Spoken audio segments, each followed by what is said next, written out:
Olhos, vamos falar com Deus. Querido Pai, que tudo que nós cantamos agora seja a real expressão do nosso coração.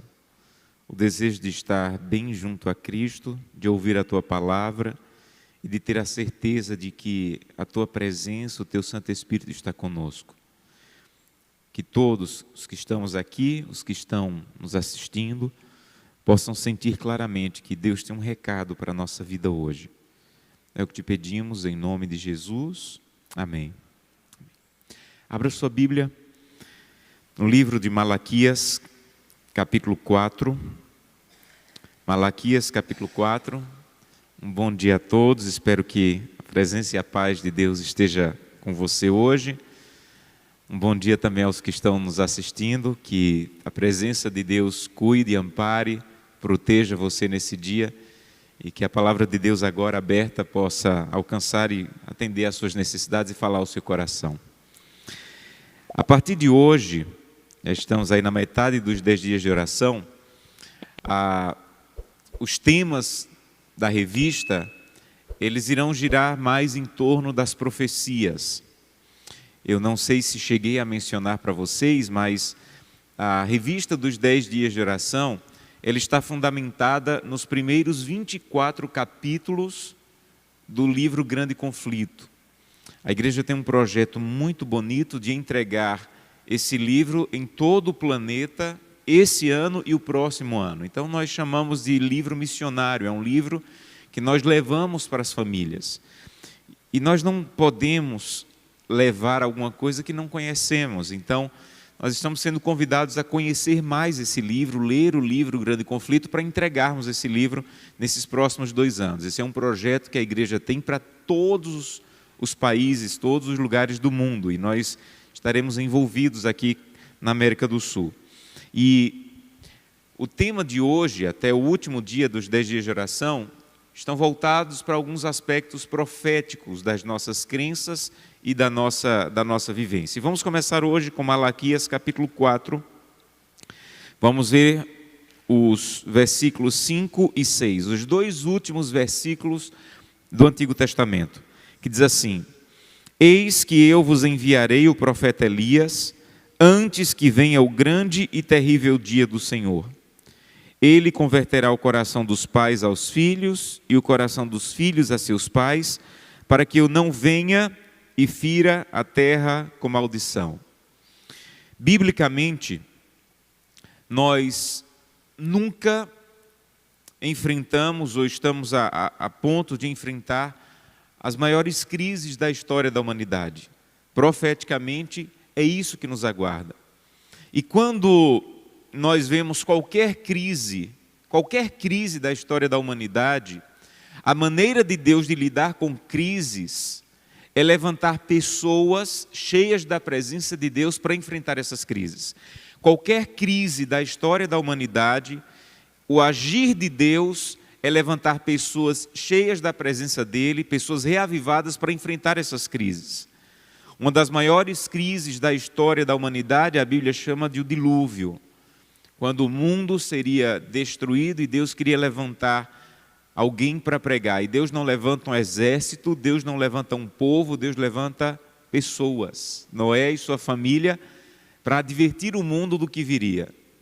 Quando o povo de Deus está escravo no Egito, e é uma crise tremenda, mais de 200 anos como escravos, e Deus queria libertá-los, Deus não levanta um exército, Deus não levanta um povo, Deus levanta Moisés. Quando o povo de Deus está tremendo diante de um gigante, até tinha um exército, mas não foi o exército que enfrentou a crise, mas um homem chamado Davi. Quando o universo inteiro está observando o planeta e Satanás desafia a Deus, Deus não levanta um exército, Deus não levanta um povo, Deus levanta um homem chamado Jó. E diz: você viu meu servo Jó? Um homem íntegro, reto e temente a Deus. Então, em qualquer história, em qualquer momento da humanidade, Deus levanta pessoas. E esse texto que nós acabamos de ler descreve a maior das crises. A Bíblia diz que é o grande e terrível dia do Senhor. Sempre que na profecia bíblica aparece o grande e terrível dia do Senhor, está ligado à volta de Cristo, o momento final, quando os ímpios serão destruídos e Deus irá levar os salvos. Então a Bíblia está dizendo assim: virá o grande e terrível dia, que para os ímpios, aqueles que não aceitaram Jesus Cristo e não querem um compromisso com Deus, será um grande e terrível dia. Para aqueles que creem em Jesus Cristo, será um dia de esperança. Mas aqui está falando do dia em que a terra será ferida com maldição. Esse dia virá. Pastor, mas eu não creio. Não depende da sua crença. Depende do fato de que Deus avisou e que tudo que Deus avisou na profecia se cumpre. Então, o grande e terrível dia virá, a terra será ferida com maldição, mas mesmo em meio a todo esse aviso de destruição, a graça. Porque Deus diz assim: mas antes que venha esse dia, eu vou levantar o profeta Elias para converter pessoas. Malaquias está falando do tempo do fim, e ele usa um personagem do Antigo Testamento para descrever quem serão essas pessoas, ou como serão essas pessoas que estarão de pé para pregar a última mensagem de advertência antes que a terra venha a ser ferida. Então não é que Deus vai ressuscitar Elias, é que Elias é um bom símbolo de como vai ser o povo de Deus no tempo do fim, por isso ele usa Elias. Então ele está dizendo, olha, as pessoas que estarão firmes no tempo do fim, as pessoas que serão usadas por Deus no tempo do fim, as pessoas que estarão de pé para pregar a verdade no tempo do fim, elas vão se parecer com Elias. Estude as características de Elias e você vai descobrir como será o povo de Deus no tempo do fim. Biblicamente, nós estamos vivendo no tempo do fim. Você não precisa mais simplesmente procurar na Bíblia os sinais, basta ligar a televisão. As coisas estão acontecendo agora juntas. As catástrofes, os desastres, as doenças. Você não sai de uma, já surge outra. Você ainda está contando os corpos de um terremoto e já surge outro. Assim está acontecendo, a terra está em convulsão. E Deus está dizendo assim, antes que venha o fim, eu vou levantar pessoas que vão ter características que Elias tinha. Em outras palavras, estude Elias e você vai saber que tipo de pessoa você deve ser para o tempo do fim. Elias foi um profeta de Deus que surgiu no reino de Israel. O reino de Israel, o povo de Deus estava dividido em dois reinos agora, a parte sul e a parte norte. E Elias, ele foi chamado por Deus para ser profeta, avisar sobre a vontade de Deus na parte norte, que era exatamente a parte mais ímpia, a parte onde as pessoas mais rapidamente se afastaram de Deus. No tempo de Elias, estava reinando um homem chamado Acabe. Ele era o 7º rei da dinastia do Reino do Norte. O primeiro se chamava Jeroboão, a Bíblia diz que foi um homem mau, fez o que não era da vontade de Deus. E quando você vai lendo a história dos reis de Israel, cada rei, a Bíblia diz assim, olha, esse foi mau, esse foi mau, esse foi mau. Mas quando chega em Acabe, a Bíblia não diz que Acabe foi mau. Quando a história apresenta Acabe, quando a história bíblica apresenta Acabe, a Bíblia diz assim, Acabe foi pior do que todos os outros que vieram antes dele. Era como se estivesse dizendo assim, pegue os 6 reis anteriores, coloque num saco, balance e vai sair Acabe. Acabe fez pior do que todos eles. Em outras palavras, Acabe era o auge da crise do reino de Israel. No auge da crise do reino de Israel, praticamente parece que do nada surge Elias. Então Elias surgiu no auge da crise. Por isso que Elias é um personagem que é útil para entender quem é o povo de Deus no tempo do fim, porque no auge da crise que estamos vivendo, Deus tem um povo que vai ter características de Elias. E o profeta Elias, ele tem 4 características específicas na vida e no ministério dele. A primeira característica de Elias era que o seu próprio nome determinava quem ele era e como era o seu ministério. O nome Elias é uma palavra hebraica, na verdade 2 palavras hebraicas que significam o Senhor é o meu Deus. Quando o povo de Israel estava todo adorando um Deus chamado Baal, Elias dizia, vocês podem adorar quem vocês quiserem, mas o meu Deus é o Senhor. O próprio nome de Elias era a sua pregação. Então a primeira característica de Elias era santidade. Eu sou exclusivo de Deus. Nada que não é de Deus está na minha vida. Eu pertenço completamente a Deus, porque o Senhor é o meu Deus. Vocês até são do povo de Deus, mas vocês estão adorando outras coisas. Eu não, eu me recuso a adorar outras coisas. Eu sou exclusivo de Deus. E a palavra santo, ou o sentido de santidade na Bíblia, é exatamente essa ideia de separar-se e ser exclusivo de Deus. Então essa era a vida de Elias, não era simplesmente a sua pregação. A sua vida era: adorem quem vocês quiserem, decidam o que vocês quiserem sobre a adoração, mas eu decidi que serei santo do Senhor, porque o Senhor é o meu Deus. Hoje, quando a gente ouve a palavra Elias, eu tenho que explicar para você que o nome Elias significa o Senhor é o meu Deus. Mas no tempo de Israel, quando ele falava em hebraico, ele não precisava explicar o nome dele. Quando ele dizia: o meu nome é Elias, quando as pessoas ouviam Elias, eles já ouviam também o significado do nome. O Senhor é o Deus desse homem. Ele é separado completamente para Deus.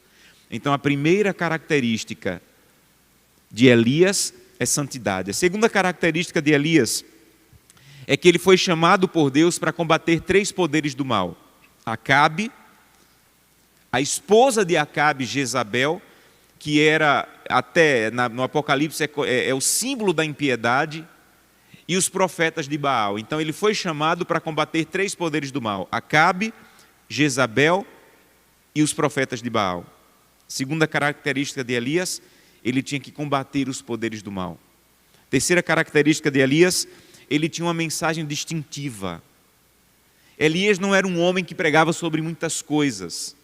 Elias era um homem que tinha uma mensagem distintiva. Quando você ouvia Elias pregar, você sabia sobre o que ele iria pregar. Ele tinha uma mensagem distintiva, uma verdade distintiva, que é resumida numa frase que ele disse quando foi enfrentar os profetas. Ele disse: até quando cocheareis entre 2 senhores? Se o Senhor é Deus, deixe Baal. Se Baal é Deus, abrace Baal.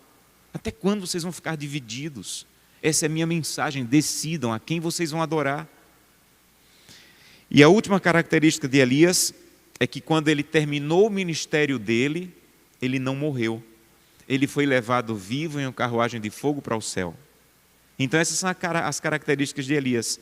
Ele era um homem que vivia e pregava a santidade, ele tinha uma mensagem distintiva, ele combateu 3 poderes do mal, e ele, quando terminou de pregar, não morreu, ele foi para o céu vivo. Quando Malaquias está falando sobre o povo do tempo do fim, que vai vir antes da grande e terrível crise, ele diz assim: olha, Elias, porque as características de Elias são as características do que Deus espera do povo de Deus do tempo do fim. Essa mesma profecia de Malaquias, ela se repete em Apocalipse capítulo 14. Apocalipse capítulo 14 é a mesma profecia de maneira ampliada. Apocalipse 14, e vamos estudar durante mais 2 dias Apocalipse 14, mas Apocalipse 14 é como que pegar a profecia de Malaquias 4 e ampliar e dizer assim: olha, Malaquias apresentou Elias, eu quero dar agora as características mais profundas desse Elias. Abra sua Bíblia em Apocalipse 14. Apocalipse 14 fala sobre o povo de Deus no tempo do fim, e apresenta as características desse povo, que são as características que Elias tinha em sua vida. Nós vamos estudar a mais Apocalipse 14 essa semana, por mais 2 dias. Mas Apocalipse 14, já adiantando para vocês, é a apresentação de um povo que iria surgir após uma profecia chamada profecia das 2.300 tardes e manhãs. A Bíblia diz que após essa profecia, Deus iria levantar um povo que iria ser responsável para pregar a última mensagem de advertência antes da volta de Cristo. Então, antes da grande crise, antes do grande e terrível dia do Senhor, Deus iria levantar um povo que iria pregar verdades, que iria advertir as pessoas para que os pais e os filhos se convertam a Deus. E quais são as características desse povo apresentado em Apocalipse 14? Olha o que diz aí o verso 12. Primeira característica desse povo: Aqui está a perseverança dos santos, os que guardam os mandamentos de Deus e a fé em Jesus. Geralmente nós dizemos assim, olha, esse capítulo está falando do povo de Deus do tempo do fim. E o povo de Deus do tempo do fim tem duas características, guardar os mandamentos e ter a fé em Jesus. Não é isso que está no texto. O texto apresenta 3 características, não 2. O texto diz assim, olha, o povo de Deus do tempo do fim, descrito em Apocalipse 14, primeiro, persevera em santidade. Segundo, guarda o mandamento. Terceiro, tem a fé de Jesus. E às vezes a gente se volta, como adventista, a gente se volta só para 2 características. Guardar o mandamento e ter a fé de Jesus. Mas a gente não fala da primeira característica, que é uma das características de Elias, o próprio nome dele. A primeira característica do povo de Deus no tempo do fim é perseverar em santidade. A segunda característica apresentada aí em Apocalipse 14 é que nós temos que combater 3 poderes. Se você ler o capítulo 13 fala dos 3 poderes que se levantarão no tempo do fim: o dragão, a besta e os falsos profetas. Então esse povo do Apocalipse 14, ele vai ter que enfrentar esses 3 poderes do mal. Terceira característica, adoração. Uma mensagem distintiva, que é ensinar as pessoas a adorarem o Deus verdadeiro, no dia verdadeiro, da maneira verdadeira. Apocalipse 14, verso 6, diz assim: vi outro anjo voando pelo meio do céu, tendo o evangelho eterno para pregar aos que se assentam sobre a terra, a cada nação, tribo, língua e povo, dizendo em grande voz: temam a Deus. Aqui está a mensagem distintiva desse povo. Temam a Deus, deem glória a Deus, pois é chegada a hora do seu juízo, e adorem. Do jeito que Elias dizia, decidam quem vocês vão adorar. O povo de Deus do tempo do fim tem que se levantar para dizer: decidam a quem vocês vão adorar. Decidam se vocês vão adorar o Deus da verdade, o Deus dos mandamentos. Decidam a quem vocês vão adorar. Adorem. Essa é a terceira característica apresentada em Apocalipse, que é a mesma de Elias. Última característica, quando esse povo terminar de pregar, a última geração desse povo não vai ver a morte. Vai ver Jesus Cristo voltando no céu, e a última geração dos que estiverem vivos na volta de Jesus Cristo não vão passar pela morte, mas serão levados vivos para o céu, como Elias foi. Pastor, onde está isso? Apocalipse 14, 15. Diz que quando terminarmos de pregar e dar a última mensagem nessa terra, um anjo vai sair do santuário gritando em grande voz, para aquele que se acha sentado sobre a nuvem: toma a tua foice e colhe, pois chegou a hora da colheita. Eles já terminaram a pregação. A seara da terra já está pronta, já está madura para a colheita. Quando terminar a última fase da pregação nessa terra, um anjo vai dizer para Jesus Cristo: Jesus Cristo, pode voltar. Eles terminaram de pregar. A terra já está pronta para a colheita. E os que estiverem vivos nesse momento não passarão pela morte. Assim como Elias, serão levados vivos para o céu.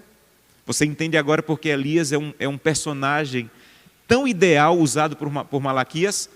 Você entende porque Malaquias, quando entendeu o que iria acontecer no tempo do fim, ele disse assim: Elias é perfeito para ilustrar como eles devem ser, que tipo de vida eles devem ter.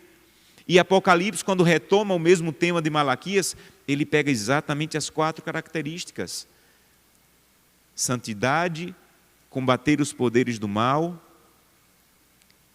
perseverar em santidade, como a Bíblia diz, combater os poderes do mal. Quando Jesus Cristo voltar, seremos levados vivos. Então Malaquias está retomando, o Apocalipse está retomando o tema de Malaquias. E há muitas pessoas que dizem assim: louvado seja Deus. Louvado seja Deus porque eu faço parte desse povo. E aqui está o perigo.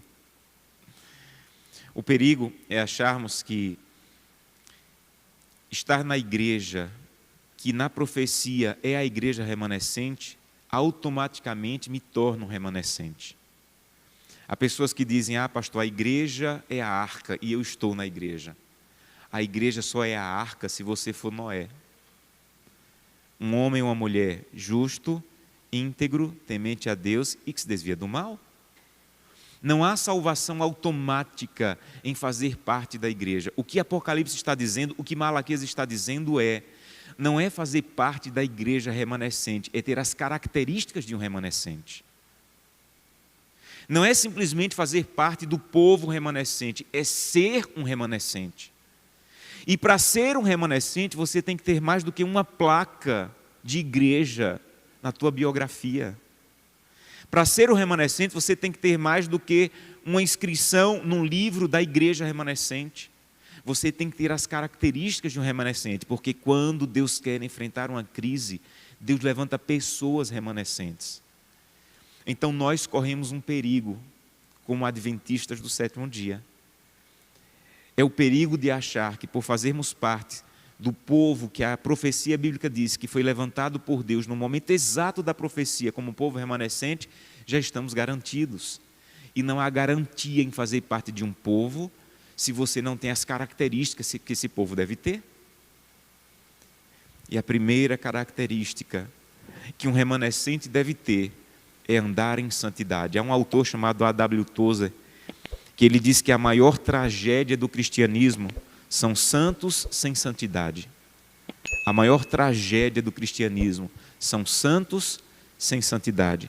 E ele diz, não se engane, o verdadeiro ideal do cristianismo não é te fazer feliz, é te fazer santo. É transformar o teu caráter. A primeira característica do povo de Deus do tempo do fim é ir à presença de Deus todos os dias, como eu tentei pregar nos primeiros dias, e dizer, Santo Deus, eu estou cheio, e não é cheio de coisas que pertencem ao Senhor, mas eu quero ser completamente cheio do Senhor. A primeira característica do povo de Deus é santidade. Não é uma santidade como alguns pensam, a santidade perfeccionista, de que vai ter uma última geração que não vai ter pecado. Santidade na Bíblia é para que direção você está dirigindo a sua vida, para que Deus transforme você. Até Jesus Cristo voltar, nós vamos ter que lutar contra a nossa natureza pecaminosa. Até a glorificação nós vamos ter que lutar contra ela. Mas nós temos que realmente lutar contra ela na presença de Deus, para que Deus nos transforme em santos, em pessoas que têm a direção para Deus. Ellen White diz que ninguém que é santo se acha santo. Ninguém que está vivendo a vida de santidade pode dizer eu já alcancei. Ninguém. Porque quanto mais você se aproxima de Deus, mais você enxerga quem você é. E quanto mais você enxerga quem você é, mais você vê que precisa ainda andar em santidade. Ninguém nunca vai dizer assim, alcancei. Nunca. Até a glorificação, até Jesus voltar, nunca. Mas nós temos que andar em santidade, andar na presença de Deus e pedir a Deus que levante em nosso coração a cada dia o desejo de que os ídolos do nosso coração sejam arrancados. Então, primeira característica, não é simplesmente fazer parte da igreja adventista. Primeira característica é a característica de Elias, o Senhor é o meu Deus. Eu não quero nada em meu coração que não pertença a Deus. Eu não quero nada em minha vida que não tenha o completo domínio e direção de Deus. Quer comais, quer bebais ou façais qualquer outra coisa, que seja tudo dirigido para a glória de Deus. O que Paulo está dizendo de verdade é, não seja santo só na igreja. Não seja santo só no púlpito, não seja santo só nos momentos de culto. Você vai sair, vai comer, você vai sair, vai beber, você vai sair, vai fazer negócio, você vai sair, vai escolher uma namorada, um namorado. Diga, Santo Deus, eu quero que isso aqui seja para a tua glória, então me ajuda, esteja comigo. Santidade é aprender a caminhar com Deus. E quando eu aprendo a caminhar com Deus, o caráter de Deus vai sendo refletido em mim. E daqui a pouco as pessoas não vão saber mais quem é quem. Talvez você já tenha ouvido a história de Agostinho, que vivia uma vida de promiscuidade e tinha uma mulher que ele se relacionava de maneira pecaminosa. E quando ele aceitou Jesus Cristo, ele estava andando e essa mulher o viu. Há muito tempo não o via, porque agora ele era de Deus e não andava mais nos lugares ímpios. E ela começou a dizer assim, Agostinho, Agostinho sou eu. E ele conheceu a voz e continuou andando. E ela continuou dizendo, Agostinho, Agostinho sou eu. Agostinho, Agostinho sou eu, Marecha. E ele parou, olhou para trás e disse assim, eu sei que é você. A questão é que eu não sou mais eu. Aquele Agostinho que você conheceu morreu. eu sou de Cristo. Santidade, na prática, é o que Deus está fazendo na tua vida, fora das paredes da igreja. Diz que um homem tinha um comércio, e ele era conhecido na vila, tinha uma mercearia, ele era conhecido na vila como um homem desonesto, um homem enrolão, um homem que roubava. E algum dia alguém disse assim, olha, ele disse que se converteu, disse que agora é cristão. E todos começaram na rodinha de conversa a dizer assim, que isso é mentira, esse homem é ladrão, esse homem vive roubando a gente aqui na vila. E alguém na rodinha de conversa disse assim, não, eu acho que agora ele se converteu de verdade.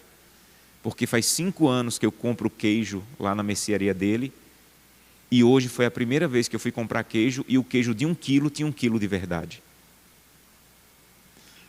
Santidade é você vender queijo, e o queijo de 1 quilo tem 1 quilo de verdade. Não é falar bonito na igreja, mas é na prática viver uma vida íntegra na presença de Deus e das pessoas. Então, primeira característica do povo remanescente, o Elias de Deus, santidade. Segunda característica, combater os poderes do mal, a começar em mim. Às vezes nós queremos combater o poder do mal fora. Às vezes nós queremos combater o poder do mal nas pessoas. Eu deveria começar a combater o poder do mal que ainda tem no meu coração. Há um autor chamado Leonardo Ravenhill, que ele diz, como você quer derrubar as fortalezas de Satanás, se você não tem força nem para desligar a TV e escolher melhor o que você vai assistir? Como é que você quer derrubar as fortalezas de Satanás, enfrentar o poder do mal, se você não pede a Deus força nem para desligar a TV e passar mais tempo na presença de Deus? E ele dizia, ou você está morto para o pecado, ou você está morto em pecado. Quando alguém dizia assim, eu fui salvo, ele dizia assim, você foi salvo de quê?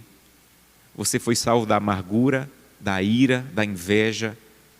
Quando você diz eu fui salvo, do que você está falando? Você foi salvo da maldade, da impiedade. O povo de Deus no tempo do fim vai ter que se levantar e vai ter que enfrentar a união dos poderes do mal, como apresentado no capítulo 13 de Apocalipse. O dragão, a besta e o falso profeta. Mas antes de podermos enfrentar o poder do mal fora, precisamos pedir a Deus para enfrentar o poder do mal dentro. Eu sempre costumo dizer que há muitos adventistas que se preparam para a perseguição do tempo do fim. Você não precisa temer a perseguição do tempo do fim, você precisa temer a perseguição de cada dia. E a perseguição de cada dia é, vá para o trabalho sem buscar a Deus. Vá para o trabalho e para a escola sem fazer o culto familiar.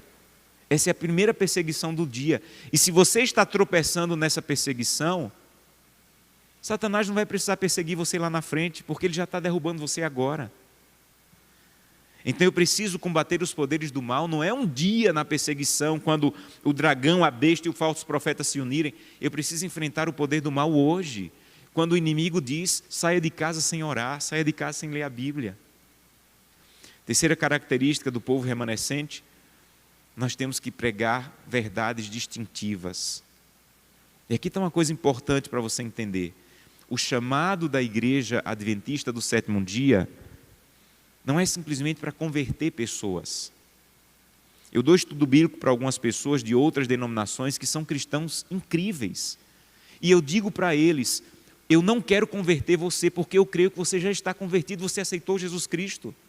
A igreja adventista não se acha dona da conversão. Por exemplo, nós não temos uma doutrina na igreja adventista que diz só há conversão de verdade se você estiver na igreja adventista. Pelo contrário, se uma pessoa é batizada na igreja batista, por exemplo, por imersão, e ela decide ser adventista, e ela teve um encontro com Cristo na igreja batista e foi batizada nas águas lá, se ela quiser se tornar adventista e ela desejar não ser batizada porque já foi batizada lá, a igreja aceita. Ela faz apenas uma profissão de fé. Por que nós recebemos um batista que foi batizado lá, na igreja batista, nas águas, o recebemos por profissão de fé? Porque nós acreditamos que ela realmente teve um encontro com Jesus lá, que o Jesus que ela se encontrou lá é o Jesus bíblico e real. Então, nosso papel como igreja não é simplesmente dizer assim, você agora vai ser convertido. Não, você já teve um encontro com Cristo lá, você se converteu lá e nós aceitamos isso. O que nós queremos agora é que você conheça verdades que você não conhecia. Há verdades bíblicas que nós somos chamados para pregar sobre ela e nós temos que conhecer essas verdades. A verdade de que há um dia nos mandamentos que não passou. O sábado é bíblico. E não há ninguém que tenha autoridade bíblica para dizer assim, não, deixa o sábado para lá. É um mandamento, o maior dos mandamentos em quantidade de palavras, mas não tem significado mais, passou. Nós somos chamados para dizer, não passou. O sábado é bíblico, ele foi guardado no Éden, e Isaías diz que vai ser guardado na nova terra. Nós somos chamados por Deus para dizer, os mortos não estão na glória, no purgatório ou no inferno. Eles estão dormindo, esperando a ressurreição. Nós somos chamados para Deus para dizer, há um santuário no céu, e Jesus Cristo está ministrando no santuário celestial. Nós somos chamados por Deus para dizer, o seu corpo é o templo do Espírito Santo, e você deve cuidar do seu corpo, para que o Espírito Santo habite em você. Oh, meus irmãos, me perdoem a sinceridade, mas eu não posso pregar verdades que eu não conheço. O povo de Deus remanescente precisa estudar as verdades, as doutrinas distintivas. Você não pode dizer assim, eu guardo o sábado porque a igreja diz. Eu guardo o sábado porque eu conheço na Bíblia a doutrina do sábado. Ah, eu creio que os mortos estão dormindo porque a Novo Tempo ensina sobre isso. Não, eu creio que os mortos estão dormindo porque eu conheço na Bíblia essa verdade. O nosso chamado para sermos os Elias de Deus é conhecer verdades e ser capaz de dizer diante do povo, escolham quem você vai adorar, mas eu decidi adorar a Deus com as doutrinas verdadeiras e bíblicas. Esse é o nosso chamado. E por fim, e o mais glorioso, a quarta característica que vamos ter é que aqueles que estiverem vivos até a volta de Cristo irão olhar para o céu, irão dizer, esse é o Deus que eu aguardava. Os anjos irão descer, irão nos abraçar, irão nos levar até as nuvens. Mais ou menos pelo ano 100, depois de Cristo, um homem chamado Inácio de Antioquia, que era pastor da cidade de Antioquia, uma das maiores cidades de Roma. A tradição chega a dizer que esse Inácio foi aquela criança que Jesus chamou quando disse assim, olha, vocês têm que ser como uma criança se quiserem entrar no reino dos céus. Não sabemos se isso é verdade, mas ele era muito querido pela igreja cristã inicial, porque ele havia sido discípulo de João, que escreveu o Apocalipse. Ele havia conhecido Cristo através de João, e se tornou um líder muito querido, porque ele era a última ligação entre a igreja e João. E quando a perseguição começou, um imperador chamado Trajano prendeu Inácio de Antioquia, porque ele queria, diante das pessoas, dizer, eu sou poderoso. E ele desafiou Trajano, desafiou Inácio a abandonar a fé. Inácio disse, eu sou de Jesus Cristo e ele habita em mim. E o imperador perguntou, como é possível um Deus habitar numa pessoa? Ele disse, todo aquele que crê em Jesus Cristo pela fé, tem Jesus Cristo em sua vida e em seu coração. E a sentença de morte para Inácio foi, a sentença dele foi, ele vai morrer porque diz que Jesus Cristo mora nele. E ele foi levado para Roma para ser morto no Coliseu, mas já estava muito idoso, muito cansado, e o prefeito que iria dirigir a morte dele, disse assim, olha, você não precisa morrer. Se você acender incenso para o imperador, você não vai morrer. E ele disse, eu tenho servido a Jesus Cristo durante toda a minha vida, não vou abandoná-lo agora. Eu sou o trigo de Deus, e se as feras quiserem me moer, para que eu me torne o pão de Deus, eu estou pronto. E ele morreu no Coliseu, sobre a sentença de que Jesus Cristo vive em mim.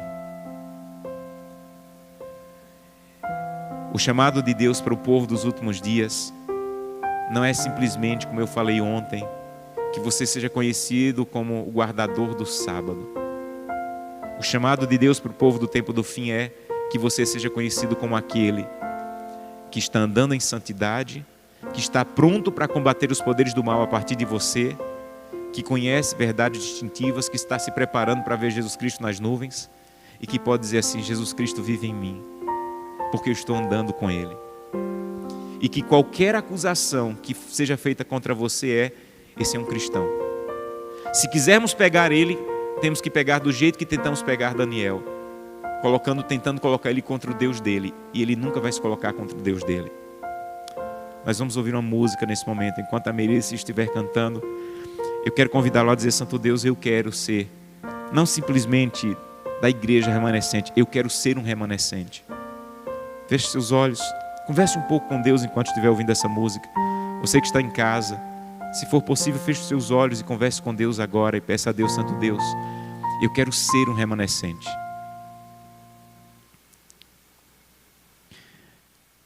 Que o que acabamos de ouvir seja a verdadeira expressão do nosso coração. Sou teu e só tu és meu. Não quero mais lutar, quero me render completamente ao Senhor. E quero começar a fazer isso hoje, nesse novo dia que surgiu. Hoje, nos 10 dias, nós estudamos sobre a verdade viva. E nós somos a verdade viva.